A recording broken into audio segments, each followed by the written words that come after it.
You're listening to the Emulsion Podcast, a show that informs and inspires the restaurant industry to work, live, and create better. My name's Justin Khanna, and I'm a chef and media producer with almost 10 years of experience in award-winning restaurants all over the world. I created this show as a way to give back, to inspire the next generation, and to help you progress your career. The Emulsion Podcast is sponsored by you folks, and Patreon is where that happens. If you're here as a return listener and you enjoyed the episode you just came from and happen to want to support more episodes, I'd really appreciate it. Go ahead and check out patreon.com/Justin Khanna. Thanks in advance if you can. I totally understand if you can't. Free ways you can support this show include leaving a like or comment on this video, filling up all 5 stars on iTunes, or simply sharing an episode with a friend. This is a solo episode. Yep, it's just you and me. I'll be dishing up a curated list of articles, happenings, and headlines that I've been paying attention to over the past few days, and then season them with my perspective and opinions on the latest industry stories. If you want to dive deeper into any of the stories I cover today, full show notes are available on justinkhanna.com/podcast. And if you come across a story you'd like me to feature in a future episode, shoot it to me on Twitter and hashtag the Emulsion so I can find you. Let's get ready to welcome your host for this episode, Justin Khanna. Sweet. We're live on Instagram. What is up, folks? So great to see you. Feels like it's been forever. We are live on Instagram, as well as obviously shooting the YouTube video for this very exciting episode 70 of the show. Today, we're talking through an update on the spotted pig fiasco, all of the controversy behind the world's 50 best, especially this year. This is a very interesting year for a ton of different articles. Filet Mignon, Anthony Bourdain, of course, and how to succeed in high-stress situations, all coming up. So feel free to leave your questions and keep the conversation rolling in the comments wherever you're listening. For now, though, today's beverage, I'm so close to the tail end of this.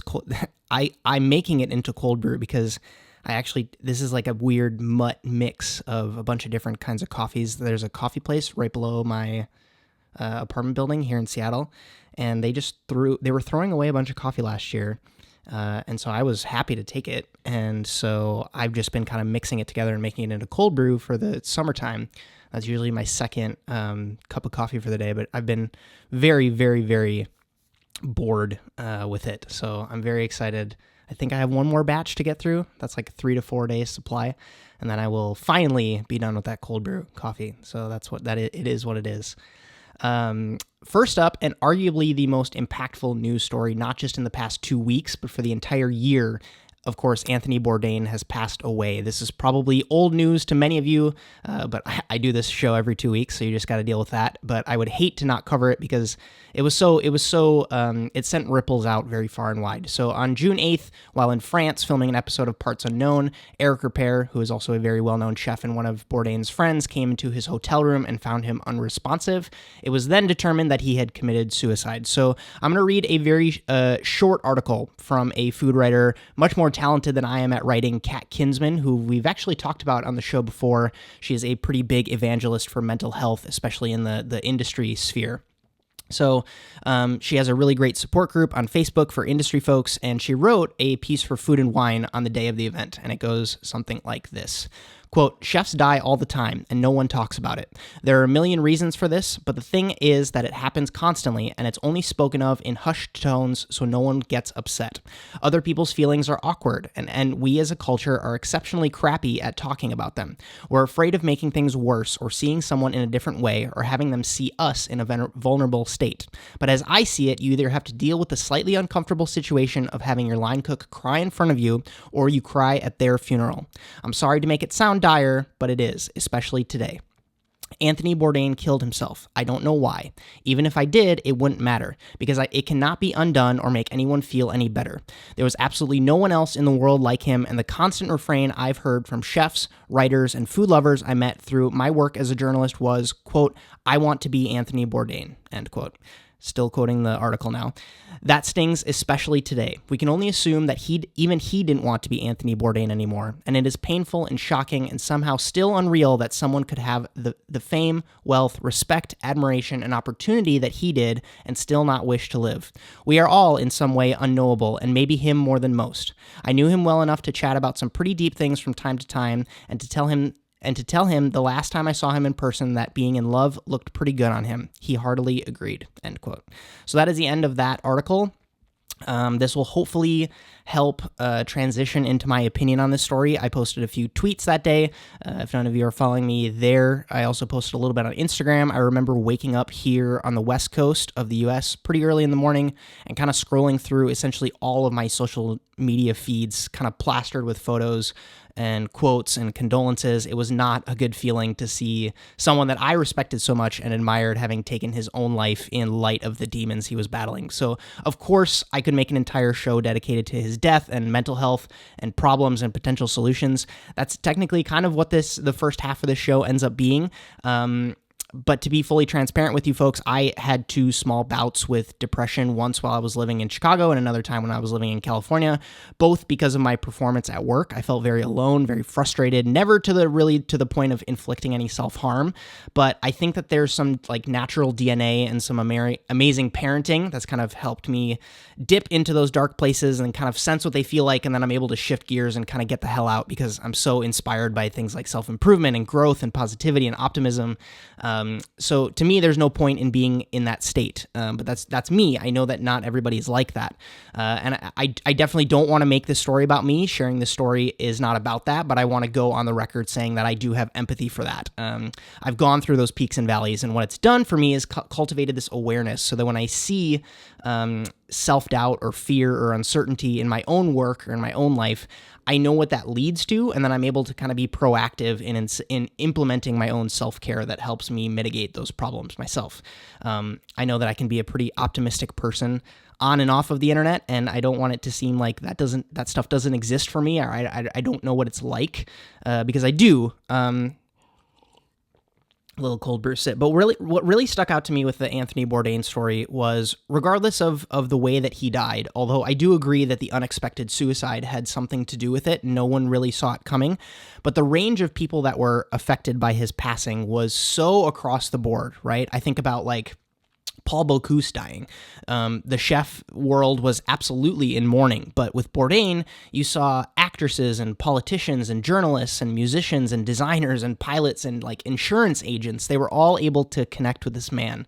And I don't think any of us were really able to comprehend his influence and reach until his death, which, as unfortunate as it can be, that's an incredibly powerful legacy. And I know he's going to inspire travelers and eaters and chefs and authors and just humans in general for decades to come. So rest in peace to Anthony Bourdain. Next up, and I apologize if you came here for an uppity show. We're going to get there eventually, but the next logical transition, I was going to cover this later in the show, but I wanted to keep all of the kind of heavy stuff in the beginning here. I want to cover this story, this article in general, because it's important. So Munchies posted an article called, quote, "We can't keep ignoring mental health in the kitchen," end quote. And as long as this article it's so many words, it's kind of exhaustive, because what they do is they take case studies and quotes from a couple different chefs across the UK. But I want to talk about it because as human tendencies go, so many of us know that it's a problem and we know that it exists and it's literally causing people to die. But a few weeks after it impacts us, we all fall back into the norm, right? Like it's like the police siren thing. You're kind of going a little fast on the highway. You see those sirens in your back window. The police car speeds past you because he's not actually trying to pull you over. But then you've got this huge adrenaline rush and you're freaking out and you say to yourself, okay, no more speeding. And then literally 10 minutes down the road, you're back to speeding again, right? Like, I don't want to say that we need more high-profile chefs dying for us to change. It's not like that. But I do think that the more that we encourage conversation and stop stigmatizing mental health, this will cause a much greater impact for the future. It seems like I've been talking about it every other episode for the past 70 shows, and I'm certainly not going to stop talking about it, but there's a few quotes from that Munchies article, and I'm just going to also reference the article from Kat Kinsman earlier, something along the lines of like, if you're not willing to have that uncomfortable conversation of your line cook crying in front of you, you're going to cry at their funeral. It shouldn't have to be like that. So that's more or less where I'm going with this. So to quote the article, quote, "Many of the chefs I spoke to for this piece seemed to accept that their job will always be physically and mentally draining. It kind of has to," they claimed. "To become a good chef, you need to work long, unsociable hours in an environment that is inherently stressful. You need to thrive on the pressure of a busy service and obsess over making each dish absolutely perfect. You will form ride-or-die bonds with your colleagues. Change all of that, and the job just isn't the same," end quote. And the article cites so many potential solutions for fixing mental health, improving mental health of the workplace, but things from like shortening opening hours to providing more resources to the staff, and things like increased pay and so much more. So instead of changing work hours, Andrew Clark, who is the chef director of the Brunswick House, thinks that restaurants should improve work culture by training head chefs to become better managers and instilling rules against bullying. Quote, there are things that we can't change and things that we can change, he says. We can change how we treat each other. End quote from him. Peter Gordon, who is also a London-based chef, agrees. Quote, I think to say that the hours has no impact on the mental health of chefs. It is wrong, but if you're working in an incredibly supportive environment and you're doing those hours and you're loving it, that's quite a different situation. End quote. And so the punchline is there's no punchline, right? Like, we as humans are attracted to absolutes, right? Like, this, whatever I say, is the best way to do it. Right? Like, we want to hear that. We want to hear that, like, the best way to be happy, or the best way to make a bunch of money, or the best way to whatever. We want that one singular answer. But the reality is there's no black and white with these things. You have to kind of pick your color and really fight to keep it from getting watered down. That's the best kind of analogy I can give. So if you're in a hotel restaurant that makes boatloads of money, maybe the solution for your specific staff that lives in a big city is to increase salaries so that they can afford to live a better lifestyle, which then leads to happier people, right? Maybe you're in the middle of nowhere and it's pointless to give your staff more money because then there's nothing to do with that in that tiny town. So then you flip it and you're able to hire more people and shift the schedule around so that your staff gets some extra vacation time, which then leads to happier people, right? And hopefully you're seeing that there's no one prescribable solution to improving mental health, but the fact is that more and more people are aware of it, and they're actually championing it, and that is going to make waves. So what I'm excited to see is the day when the coolest or best or most admired chef in the world is the man or woman that has the happiest people working with them. And that means that it's not about the stars. It's not about the number one spot on some list on the internet. So when that happens, the next generation will then aspire to be that, and then the paradigm will shift. At least that's my opinion. So until then, I fear that striving for those goals, as inspiring as they can be, hold so many negative consequences. Because as the article said, to become a good chef, you need to work long, unsociable hours in an environment that is inherently stressful, perfecting the food, quote unquote. And I don't necessarily think it's always about that. So speaking of fancy lists, San Pellegrino's World's 50 Best Restaurants of 2018 was released this week. And for those of you that don't know, it's actually a list of 100 restaurants, but I'm going to give you a quickie rundown of the top 10.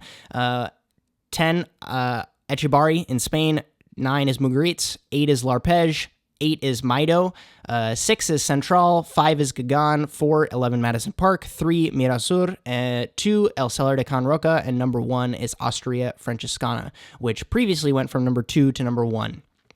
So what stuck out to me this year was that the headlines weren't 11 Madison Park loses the number 1 spot, or Massimo takes back the crown, which absolutely was the case a few years ago when Noma dropped from number 1 and then got it back. That was like everything anybody wanted to talk about.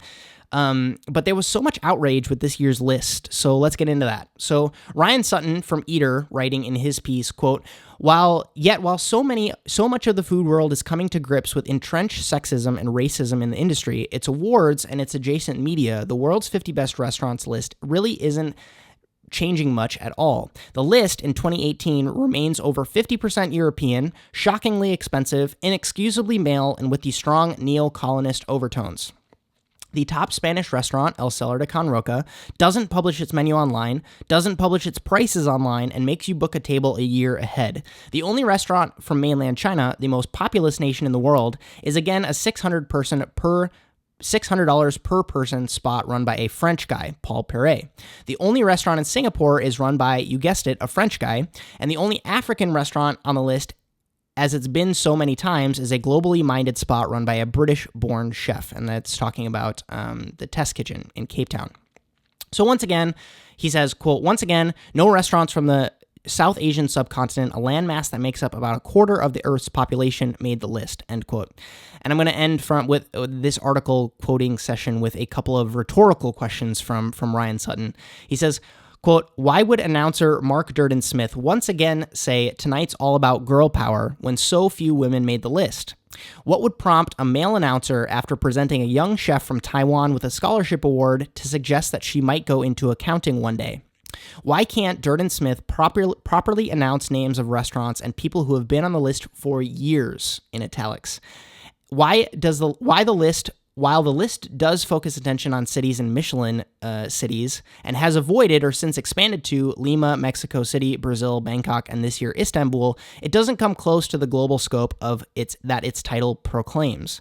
That organization isn't willing to adapt in the face of the myriad of criticisms it has so roundly earned suggests that creating a better, more inclusive culinary world is simply a choice it doesn't want to make, a priority it does not share. And so, inasmuch as the list doesn't seem poised for a change, chefs, diners, and industry insiders should seriously ask themselves, is this a party that you want to be a part of? Whew. Savage. So let's unpack that a little bit. Yes, people are mad that there is such underrepresentation and a lack of female acknowledgement, and the entire theatrics of the awards can seem a little out of touch sometimes. And that's what most of the articles that I was researching on this story kind of touched on. There was a piece from Food and Wine, and then, of course, the big Twitter storm that, of course, went on when the list was published. But after watching this happen year after year after year with these awards, I seriously can't help but chuckle that this list is arguably the best marketing play from a beverage company in the past decade. Think about it, right? Michelin sought out to sell more tires, so they created the Michelin Guide. San Pellegrino wants its water served at more restaurants, so let's rank restaurants. And it gets chefs excited because it fuels the egos, and it gets the average diner excited because they can validate their experience, right? I went to the 8th best restaurant in the world and guide them to new trendy spots. It gives journalists something to write about, which then feeds the beast even more. I mean, hell, I'm covering it on my show. It's just free advertising, right? So does San Pellegrino actually care about these chefs or the restaurants? Maybe. Do they care about selling more water? Yes. And if you're a restaurant that wants to get on the list, are you more likely to pour Acqua Panna as a sparkling option, as a still option, and San Pellegrino as a sparkling option? Probably, right? But I can only imagine the reaction that the marketing team at San Pellegrino, or they actually have a consulting company that helps them with this award. I can only imagine the reaction that they had when they saw how big this list really, really got. Sensationalism is so real. Controversy totally fuels conversation, especially with the internet and everybody doing all the headline reading that they do. I personally look at something like the White Guide, which is a restaurant ranking guide that I've covered before on the channel, and they do a way better job of breaking down elements of the experience. So they'll do like beverage and ambiance and service and of course food and gastronomy. But so for example, when we got ranked in that guide in Norway, they sent out a photographer to take photos of us so we could showcase the menu we were actually cooking. They don't pull horrible resolution photos from our website from 3 years ago. They invited some of the staff to Finland for the awards. They shipped us some books that they printed. They really honestly cared, or at least it seemed like they cared, about highlighting great restaurants. And yet their reaction to getting highly ranked in the White Guide and getting a spot on the world's 50 best is a completely different story, right? Like, no one's going around saying, I ranked really high in the White Guide this year. So also, to be a little cut and dry, I feel like it should be restated how the list actually works so that everybody can have that duh moment. At least I have that duh moment when I read off all these stats.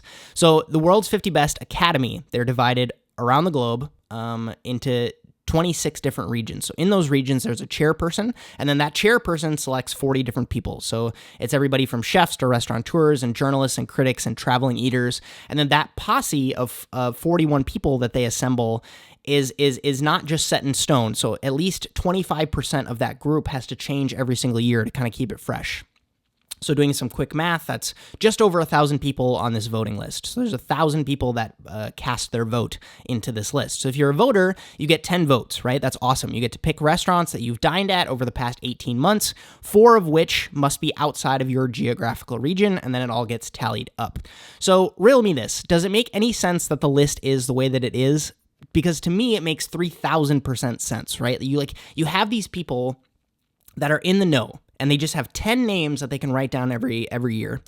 And if they aren't a traveling food critic, and maybe they only make like 3 to 5 trips a year, right? Just for a holiday or for an event.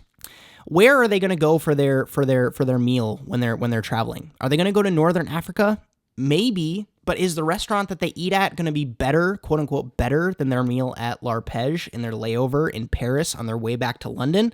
Probably not, right? So you have to keep in mind that a huge percentage of these people are, one, probably visiting their friends' restaurants and have those interests at heart. And number two, if and when they travel outside of their region, they're probably visiting larger metropolitan cities. And because, as far as the World's 50 Best says, they don't pay these people to contribute to the list, why would you go out of your way to make this list part of your year? Do you know what I mean? Like, why would you make voting for the World's 50 Best list a second job for yourself?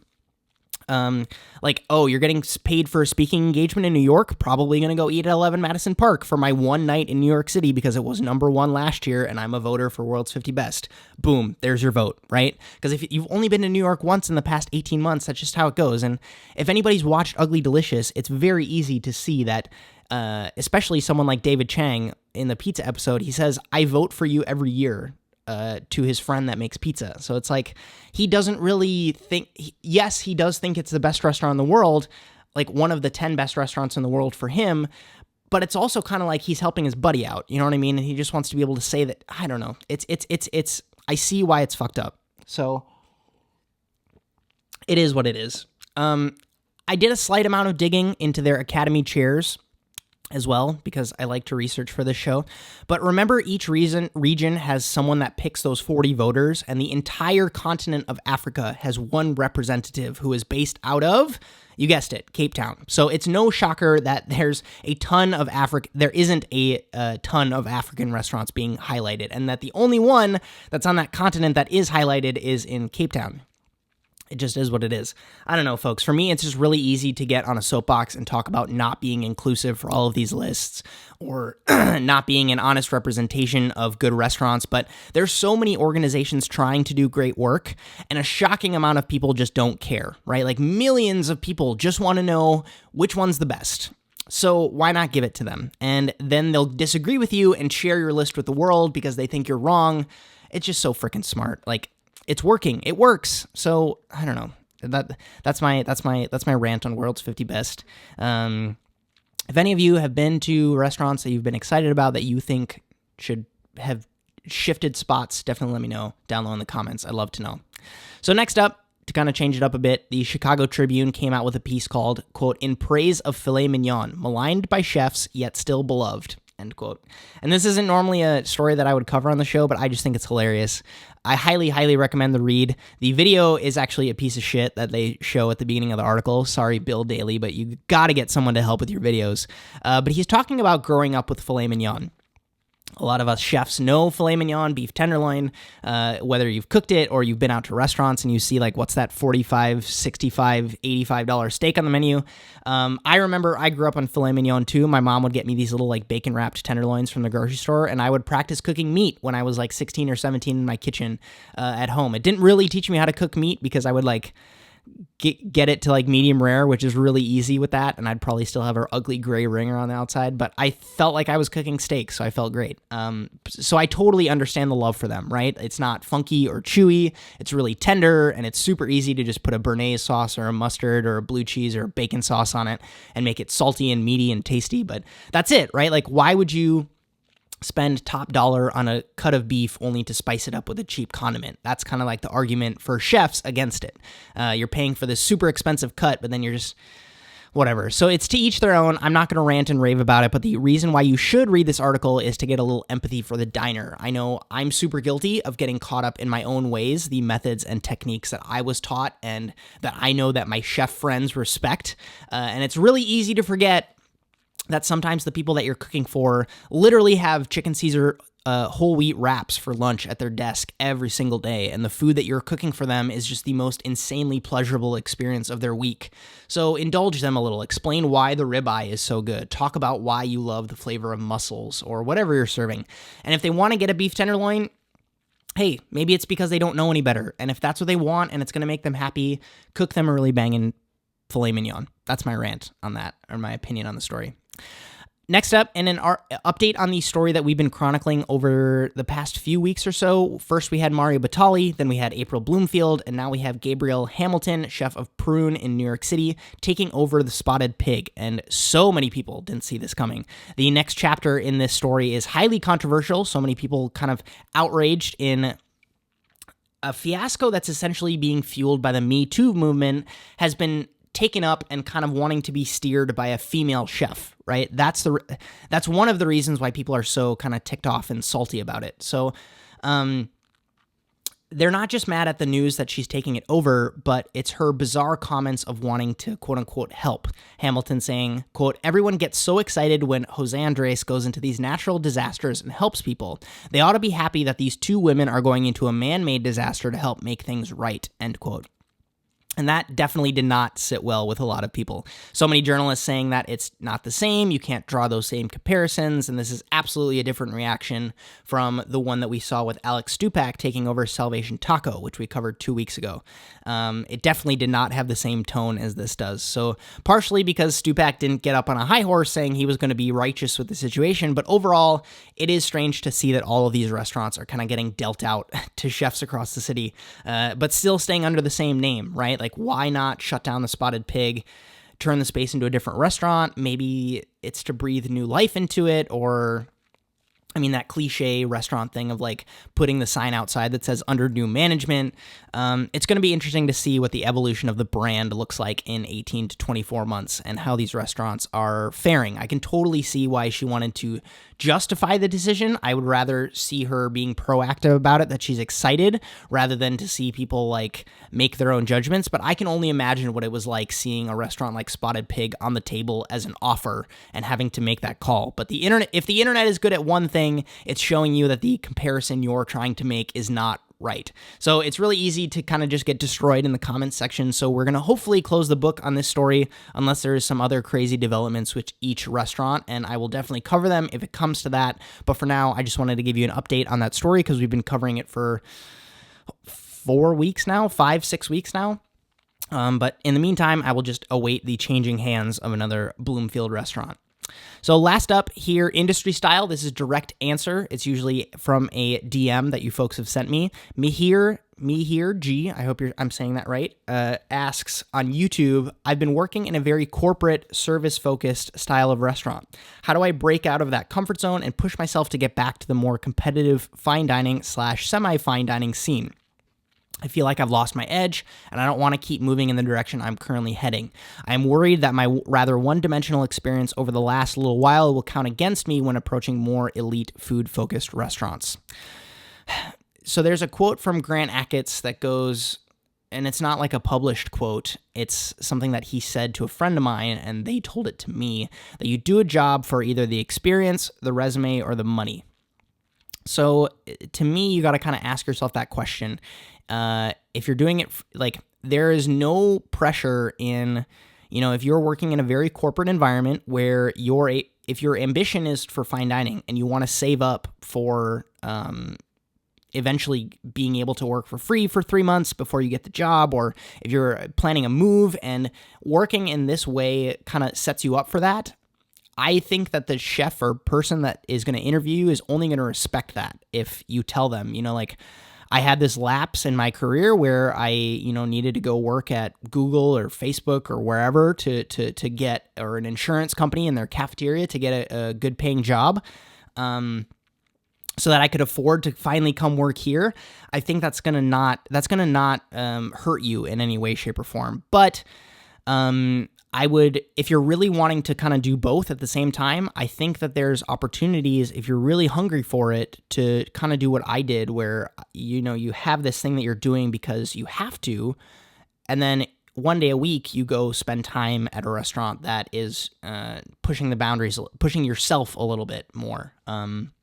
We certainly had people in Norway who were working at, bistros or burger places, and they would come in one day a week to kind of help us with Saturday service because they need the help. So it is what it is. You just kind of have to make that call for yourself. But if you ultimately have the ambitions of going there, I don't think it's going to be a bad thing for you to be where you are now. If that corporate service job is not helping you with money or giving you any experience, because from the way that you're sounding like, it sounds like you feel like it's hurting your resume. If it's not ticking any one of those boxes, you need to kind of evaluate where you're at, and maybe you take a little bit of a pay cut and go to a semi-fine dining restaurant that will then set you up for the more fine dining restaurant later. So that's my advice. I really hope it helps. I'm always happy to get DMs from you folks and answer your questions if I have some free time available. And of course, answer them on the podcast, because I feel like so many of these questions will transcend and help more of you. But if you do want to go deeper or talk through your ambitions or progress your career, I do one-on-one coaching sessions. They last about an hour. If it's something that you want to explore, check out justinkhanna.com/coaching. I can go way deeper when I can actually get some feedback from what I'm trying to say. If you enter end of the show on the site, that is all one word, you'll get a discount on a session. And that's just a little thank you for making it this far in the podcast episode. So in our non-industry story of the week, for those of you that don't know why I do non-industry stories, it's because I feel like you have to break out of the industry sometimes and not talk about food and chef and restaurant news. I've got 2 stories for you this week. One is a podcast episode that really motivated me to make a video. I know I'm going to make it eventually, and I also do know that I covered his stuff earlier in my Ego is the Enemy video, but Ryan Holiday did a guest reading of some Stoic philosophy on Tim Ferriss's podcast, and the podcast episode is called How to Succeed in High-Stress Situations, which for chefs sounds like our day-to-day sometimes. And it's really, really good. I want to make a how to be a Stoic chef video, but it's definitely going to take some pointers from that episode. If you folks aren't familiar with Stoic philosophy, it's not all about being this unemotional being and letting the shit coming off of the fan hit you in the face. It's about recognizing, oh, I can control this. Let me focus my energy here, or I can't control that. Why would I waste my energy there? And using more or less as an operating system for your life or your work or your relationships, however you want to play. I've certainly had a lot of success adopting stoicism, and I just figured I'd pass it along to you folks. So second, a little more fun, IGTV is a thing. Instagram TV is a thing. They premiered it. It's their vertical video focused platform, and it's definitely got me contemplating. I know I was going hardcore on Twitch for a little while because I wanted to cook live and record the podcast live, but I quickly discovered I was a little in over my head, not just from a production quality standpoint, but from I'm only a one-man show standpoint. So YouTube just announced a bunch of really exciting features at VidCon yesterday. They're bringing channels with more than 10,000 subscribers, features like premieres and community chat, so many amazing things. And so it's kind of exhausting to decide where and when and how I want to post things, right? I publish this show on 3 separate platforms, and I'm asking you to submit stories on a 4th platform and on my website, right? Like, there's just so many options, and it's a constant battle I want to be where the attention is, and I also want to make sure that there's as little friction as possible for you folks to consume when I'm creating. So I'm definitely going through a little bit of a reorganizing and restructuring session right now. So it's a constant battle. As much as I would appreciate your suggestions, I need to decide what's best for my workload and my workflow and where my energy is best spent, and also like where the audience is already. But I'm potentially working on getting someone brought on to help with content and video and shooting. But I just like to keep you folks in the loop. So have you used IGTV yet? Do you like it? Do you hate it? Do you think it could be a competitor to YouTube? I haven't watched a ton of shows on it yet. I know that there's a couple people who posted their first video on IGTV, and it's been interesting to see. When I go to the Instagram app, I want to scroll through the feed and watch the stories. It just feels like there's too many options now, and it's very crippling to be in Instagram right now. But let me know in the comments down below. I personally think that the search function of Google and YouTube really just showed its value to people. You can't really do that on Instagram yet, but Instagram stories kind of crushed Snapchat, so that's why so many people said Snapchat couldn't be stopped. So it's going to be exciting to see what happens. So that'll do it this week's show and episode 70. If you have stories that you want me to cover next week or 2 weeks, shoot them to me on Twitter, #TheEmulsion, so I can find them. If you have questions for my upcoming guests, definitely check out that schedule and suggest new guests by visiting justinkhanna.com/podcast. Next week's show is going to be Woody Van Horn, who was a very, very good conversation. Any folks that are into cannabis, service, sommelier, being a restaurant manager, you're all going to enjoy that episode. So I'm very excited to share that. So stay tuned for that coming up next week. Thanks for listening to the Emulsion podcast. I appreciate your ears more than you know. If you enjoyed this episode and you'd like to help sponsor the show, head on over to patreon.com/Justin Khanna. Other ways you can help out right now include giving this show a review on iTunes so more people can find it. I also love seeing you folks liking and commenting on the video if you listen that way, or even just share this episode with a friend. Now is normally where I would tell you that my name is Justin Khanna and I hope you have a good one, but you've probably got another podcast episode to listen to, so I'm just gonna get out of the way here. Excuse me.